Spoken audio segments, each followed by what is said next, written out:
Сейчас я вяжу однофантурный жаккард. Выбрала я его из галереи рисунков, которую предлагает программа. На плотности каретка, на каретке стоит плотность 3. Также тут особенность такая, что на машинке должны быть установлены магнитные датчики, и за них нужно всегда обязательно каретке выходить. И что у нас тут получается по размеру, по количеству петель 70, 0,70. То есть 140 петель в работе. Вяжу без грузиков. Вот такой рисунок получается. Протяжки небольшие, поэтому я думаю, будет нормально. И уже связала 107 рядов. Буду вязать прямо до 150 ряда. А дальше немножко буду убавлять полотно с обеих сторон.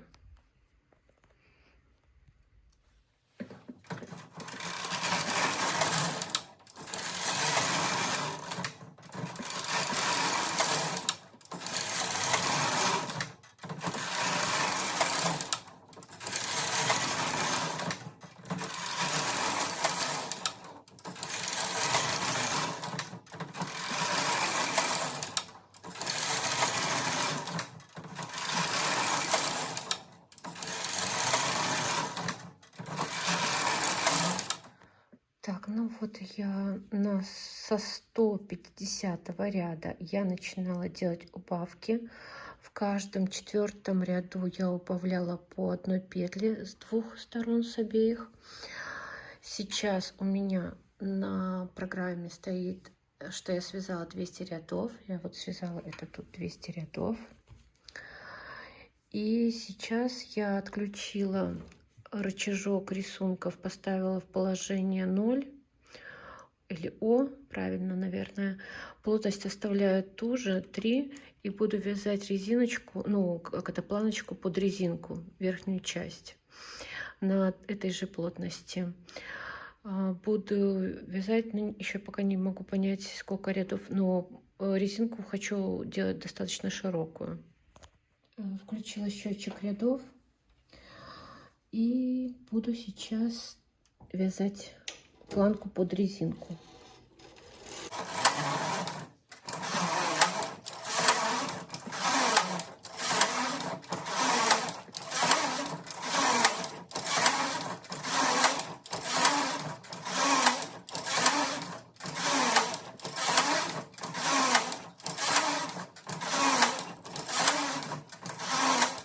Так, это 20 рядов я уже связала, но еще маловато. Наверное, 30-40 и назад, то есть в подгиб. Так, ну вот 32 ряда провязала. Мне в принципе, наверное, и достаточно это будет резинки. Провяжу сейчас на плотности 4 один ряд и обнулю счетчик, и опять сделаем 32 ряда, наверное, вот так. Это будет как бы переходной. Так. И опять 32 ряда сделаем.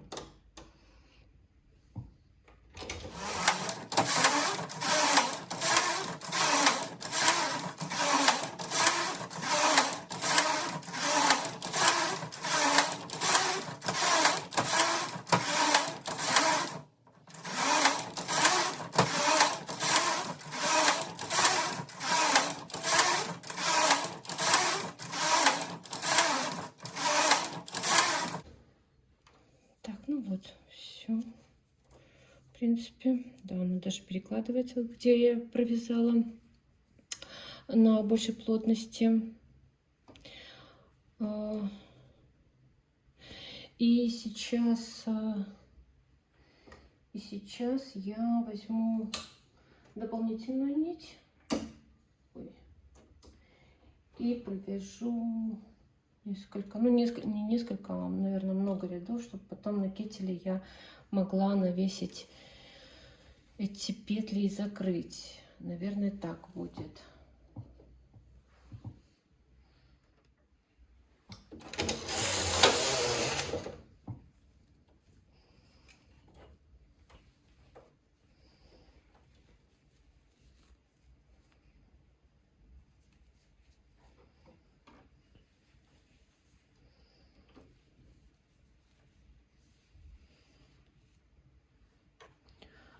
Так, ну вот первая деталь у нас готова, юбки. Можно примерять. Так, ну вот 2 детали юбки у меня уже готовы. Дам им немножечко отлежаться. Расход, конечно, пряжи большой. Потом посчитаю, вот и расскажу, сколько.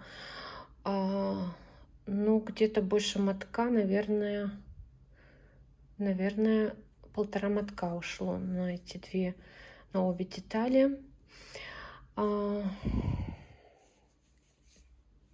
Вторую деталь, вот это вот, я уже вязала гораздо быстрее. Что это? Какой-то узелочек. Минут где-то, ну, 25. Сейчас посмотрю, ну, 25-30 минут, вот так. В среднем темпе. В общем, сделала я такую глупость. И сейчас немножко надо будет переделывать. Ну, не то, что переделать, доделывать. Уже когда я прикитлевала две стороны, две детали, а потом вспомнила, что мы же можем, сколько раз я показывала в своих видео, как мы оформляем планку вот эту вот на вязальной машине. А я по старинке, как я раньше делала, ну, в своих юбках давно еще, снимала и хотела на кетеле вот это вот все прикитлевать вот к этой части. И сейчас буду назад надевать на игольницу вот эти открытые петли и перекидывать с этой вот части сюда петли и закрывать через колок. Ну, провяжу один ряд и закрою через колок. В общем, сделала себе я лишнюю работу. Ну, бывает. Сколько вот я показывала. В общем, что-то меня вот это вот все дернуло. Так, надо свет побольше включить. Буду, в общем, назад все надевать. А петли мелкие. И так просто будет удобнее. И, может быть, я закрою даже... Так, сколько там было? Может, через колок, а может, даже через 2 колка. Так будет удобнее просто. В общем. Вот так. Так, ну вот я одну уже деталь сделала все. И закрывала через 2 колка. И сейчас вторую, ну вот, перенесла петли все. И так, сейчас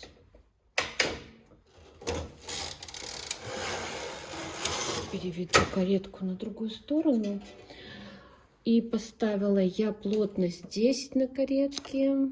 Плотность не видно, 10, в общем. 10. И проведу один соединительный ряд основной нитью.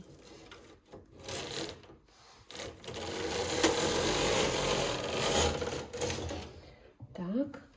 И почему я закрывала, решила закрыть через 2 колка, потому что получается, что тоже вот один нюанс, одна ошибка моя, когда я вот хотела соединить вот эту планку, да, вот эти вот открытые петли с вот этими петлями, то на кетеле растяжимость была не вот такая, небольшая. А здесь, смотрите, как я растягиваю, могу очень сильно растянуть. просто, ну вот, бесконечно. И оно нигде не треснет, не будет у меня дырки, не сбросятся петли, не распустятся. Ну, а как я закрываю через колок, сейчас я покажу. Через 2 колка. Так.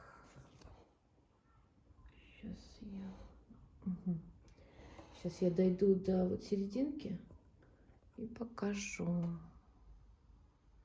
Так. Перенесла я камеру на другую сторону. Ой. И сейчас покажу. То есть так обычно через колок, это я бы вот так обвивала бы колок и закрывала бы петли. Но сейчас я люблю с этой стороны закрывать петли. Я беру через 2 колка, то есть мне нужно вот соседний еще захватить. Так. И получается вот так. Так. Так, я прошу прощения, не могу, немножко неудобно мне камера, когда так стоит. Но я процесс вот такой. Захватываем 2 колка.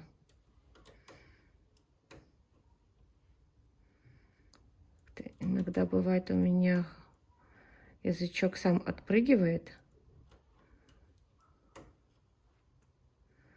Так. И при вот таком, при такой манипуляции, такой схеме, технике, получается такой бесконечное растяжение, можно так сказать даже.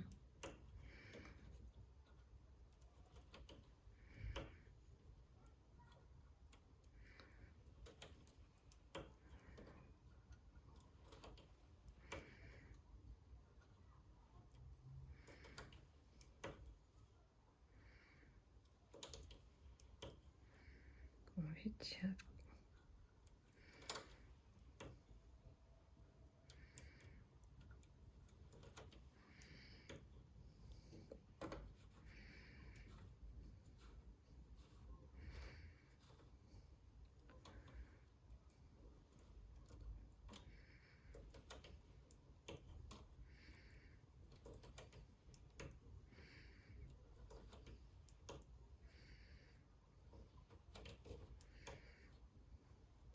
Мне нравится, когда иногда вот этот язычок сам отбрасывается, но это, наверное, при рывке как-то, вот, при резком получается рывке, и язычок может сам отскакивать назад.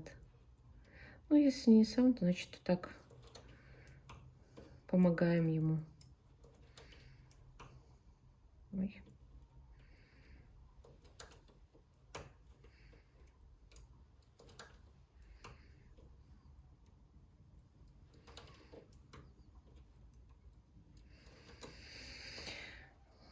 И продолжаем так делать до конца. Ну вот смотрите, сейчас будет вот то, что надо. Смотрите, вот я тяну, просто бесконечно могу растягивать, и оно не порвется, нигде не треснет. Так, все, можно теперь дальше вот это вот по бокам дальше докетлевать и перейти к следующему этапу.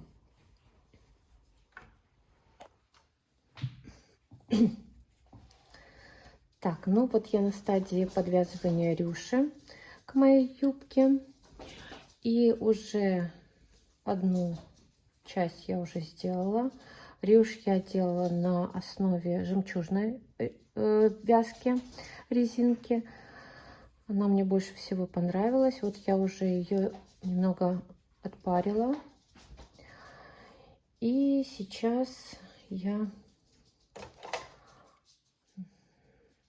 надеваю открытые петли на игольницу верхнюю. Можно было, конечно, сразу делать рюш и вязать дальше полотно, но как-то я сразу думала, что не попаду в длину, как часто у меня бывает. И вообще думала какую-то другую рюш подлиннее, но вот остановилась на этой, поэтому вот так приходится немножко тратить больше времени и усилий.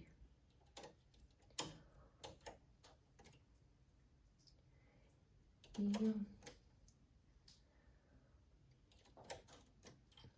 останется вот одна рюш.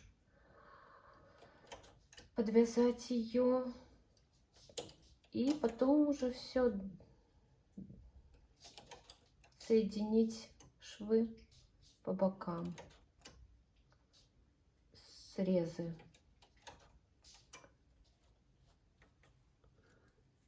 Так, сейчас приближу, покажу, как я.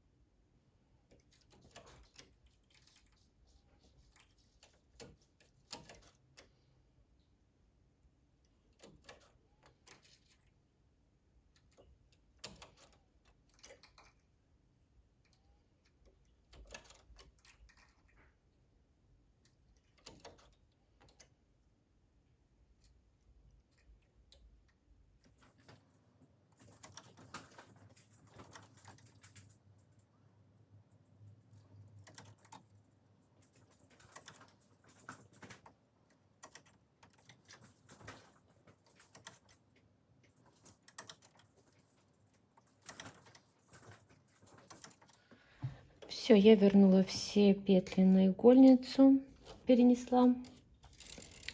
Проверю, чтобы все было в порядке. Надену гребенку. Обычно я ее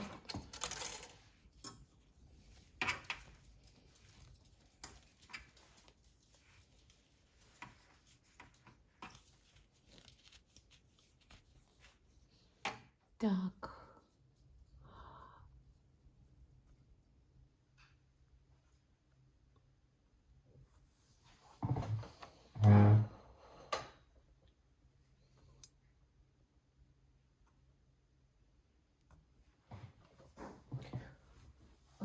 Вот, надела гребенку, навесила грузики и поменяла соединительное плечо. Сейчас подниму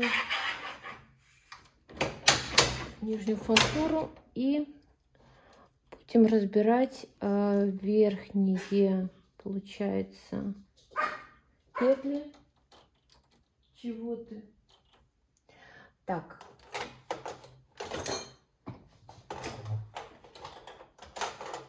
Будем разбирать на резинку 1 через 1.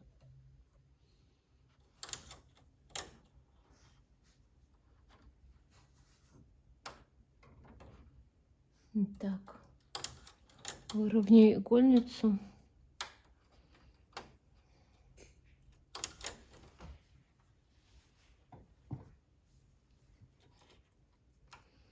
Чтобы легче было переносить петли.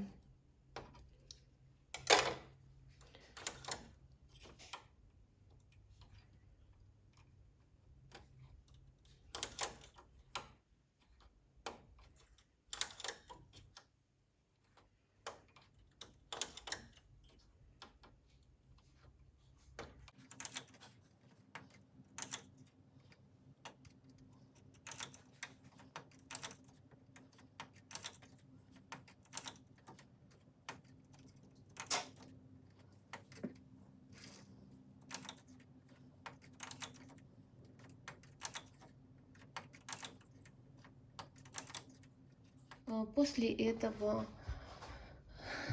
соединила каретки и поставлю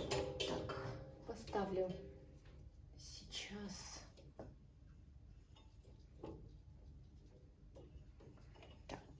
Поставлю плотность 1,1. Провяжем 2 ряда резинкой 1 через 1 на плотности 1,1.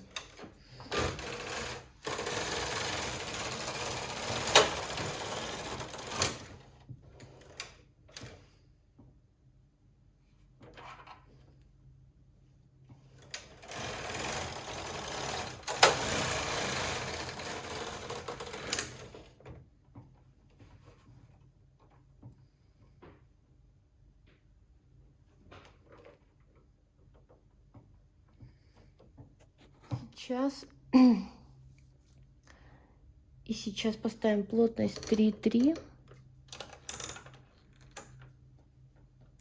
и настроим нижнюю каретку на вязание жемчужной резинки. То есть можно настраивать как и верхнюю каретку, тогда нижнюю не настраивать на жемчужную резинку, или наоборот, можно настроить нижнюю, а верхнюю не настраивать. В данном случае мне нужно настроить нижнюю каретку. И провяжем 10 рядов.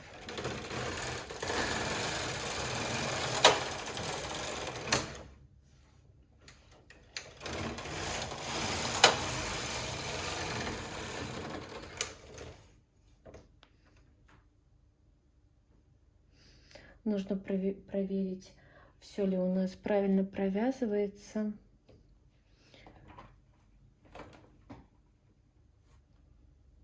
Так, раз, два.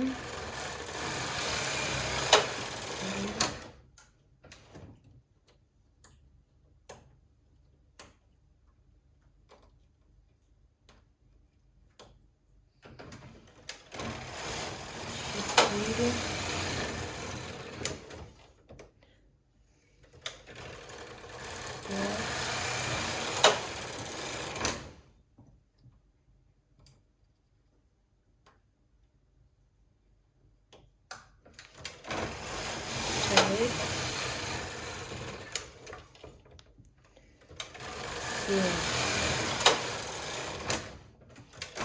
8, 9, 10. И сейчас перебрасываем с нижней игольницы на верхнюю все петли.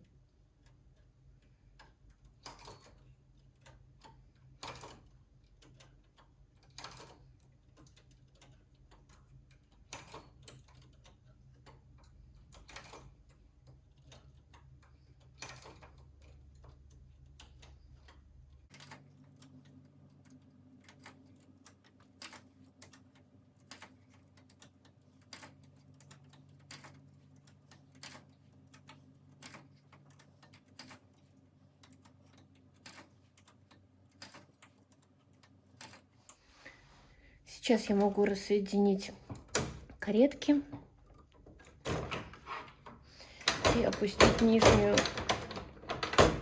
игольницу. Так, и будем закрывать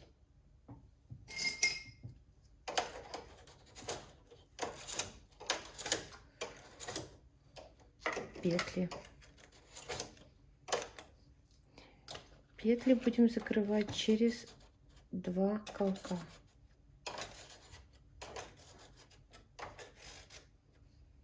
Чтобы лучше растягивался край.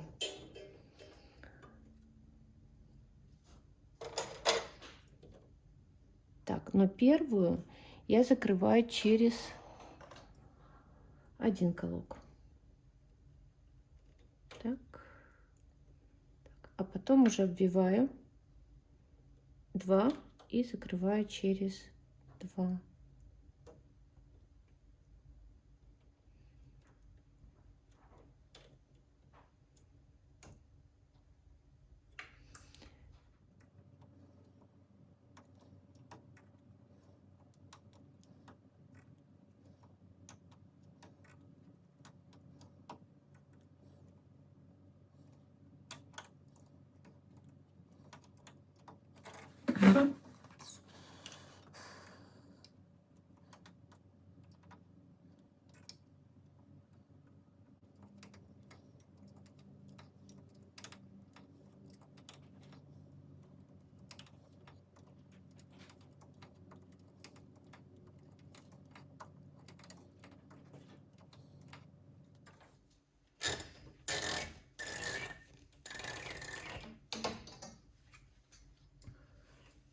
и посмотрим, что у нас получилось. Так, все правильно получилось у нас на этой стороне, где и должна быть, где я и планировала.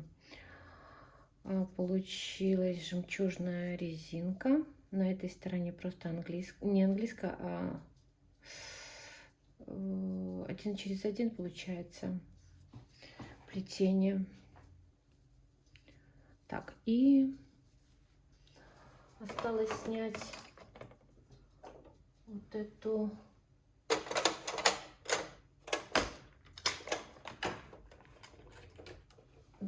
дополнительную нить. Так, здесь у меня хвостик, значит, срезать будем с этой стороны.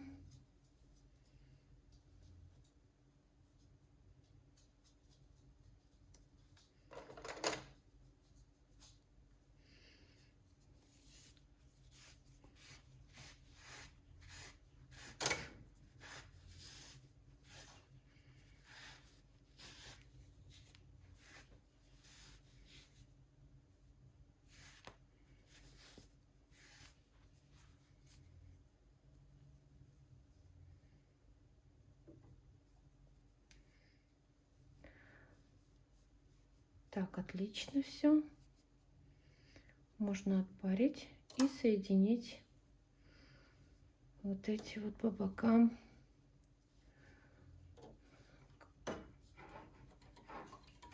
срезы и сделать примерку.